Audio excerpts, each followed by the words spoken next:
Good morning, students. Today we start chapter 11, gravitation. So, gravitation means what? Some attraction. Okay? Akarshan. So, here in the chapter of force and motion, you have come across several such examples where an object moves towards the surface of the earth. Like sometimes when we throw the stones or pebbles or the ball or anything on upwards, again it comes back to the earth. This is what is the reason behind this? Because of the gravitation. Okay, so everything reaches to the earth. So what is the example for this? Because of the gravitation. Okay, so here one boy is he is holding the tied the stone to the thread and doing the circular motion, rounding up.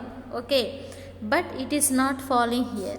So it is not if it is break means it falls somewhere. Okay, so this thread is blocking that one.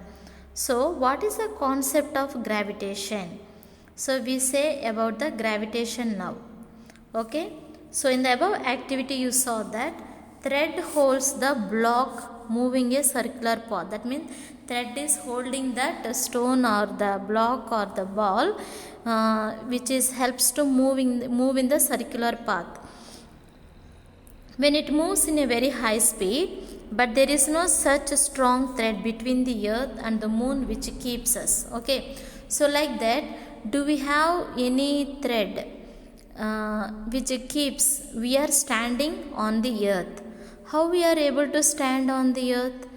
Do we have is the earth holding our legs through the thread? No. But what is the reason behind that? Because of the gravitation.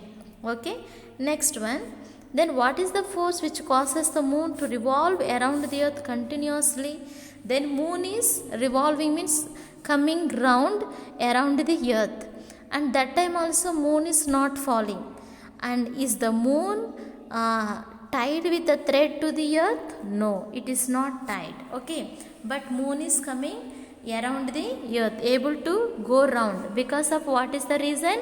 Because of the gravitational force.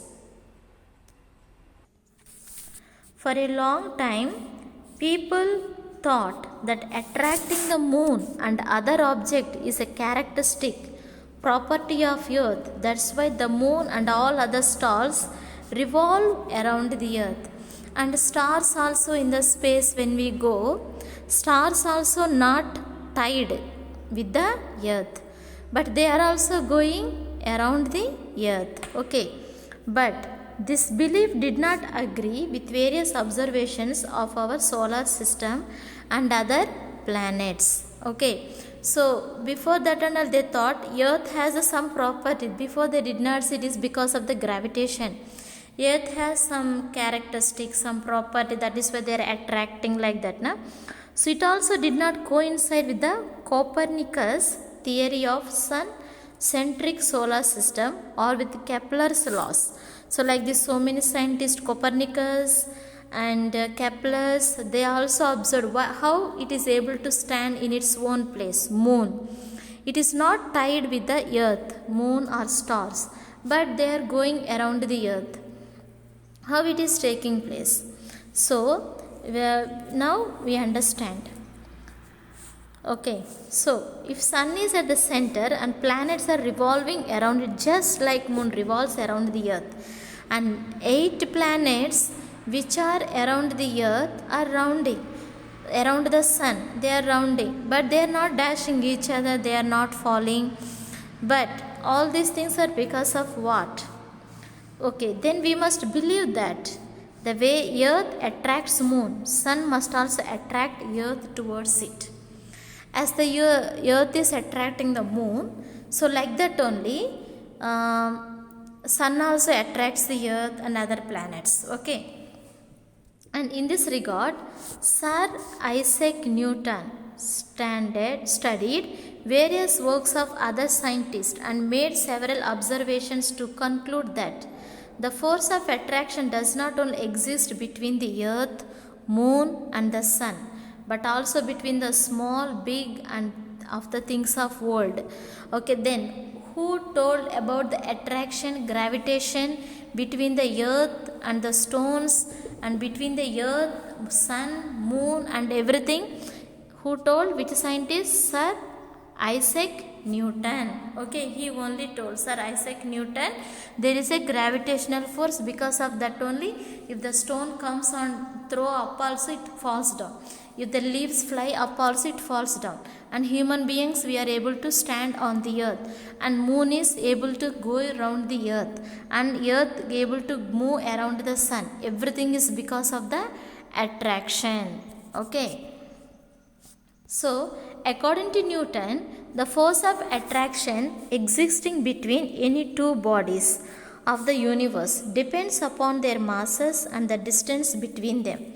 So the force of attraction depends upon the two things. So what are those two things? One is the mass. Mass means weight. Another one is the distance. Attraction depends upon the two things. One is the distance, another one is the mass. Okay, weight. So as we see in figure 2, consider the two bodies A and B are placed in a distance. So two bodies in a distance. Distance we always take which letter? Small r.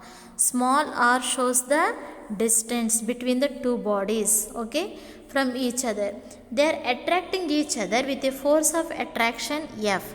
So these two force attraction force we are representing letter capital F. Okay, r is the distance, mass is the weight.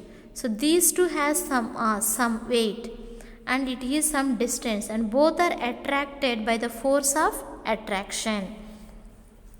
And mass A we take as a m1 and this one we take as a m2. Mass 1 and mass 2, weight 1 and weight 2. Okay, so according to Newton's law of force, acting between them must be directly proportional to the product of their masses. Okay, so what is according to the Newton's law? Attraction, the gravitation depends upon what? Two things, mass and the distance. Underline these two lines na, mass and distance. So gravitational force is directly proportional. Proportional means what? Equal. Okay, directly equal to the, inversely proportional means opposite, directly proportional to means equal, equal to their masses. Okay, mass means weight. Okay, so here F is the force of attraction. This symbol is directly proportional to m1 and m2 is called as what? Mass. So also force between the two bodies in inversely proportional to means what? Opposite. Okay, not equal to the square of the distance between them.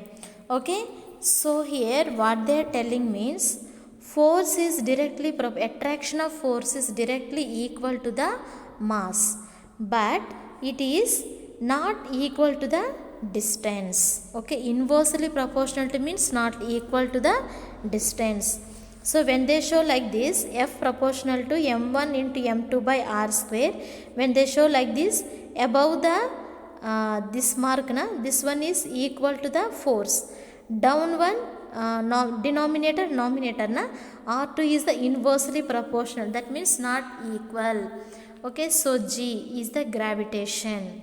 Okay, value of G was unknown at the time of Newton.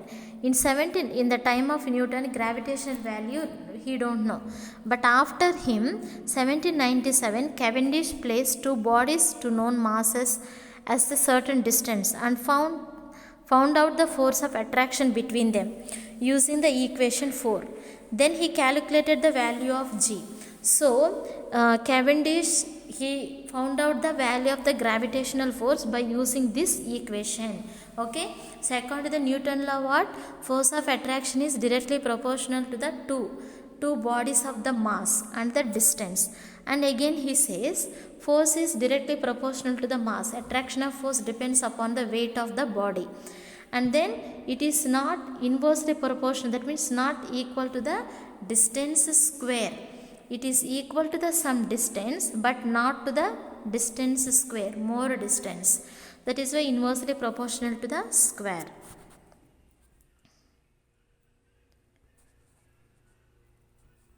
Okay, so here G is a universal gravitational constant. The value of G in SI unit is, so universal means in whole world, दुनिया में कहीं भी they use the G value, this one. Gravitational value is what? SI unit. You know, SI unit means for liters. For the liquids, what is the SI unit? Liters. And for this one, what is the SI unit? 6.67 into 10 to the power of minus 11 Newton meter square per kilogram square. Okay. So this is the Newton. Newton means what? Force. Okay. M means weight. Mass. Kilogram weight. Okay. So Newton meter. Sorry. Meter means distance. Meter square. Kilogram is the weight. So this is the SI unit for the universal gravitation. Newton meter square per kilogram square. Okay. So this is the value of the gravitation. Everywhere it is the same.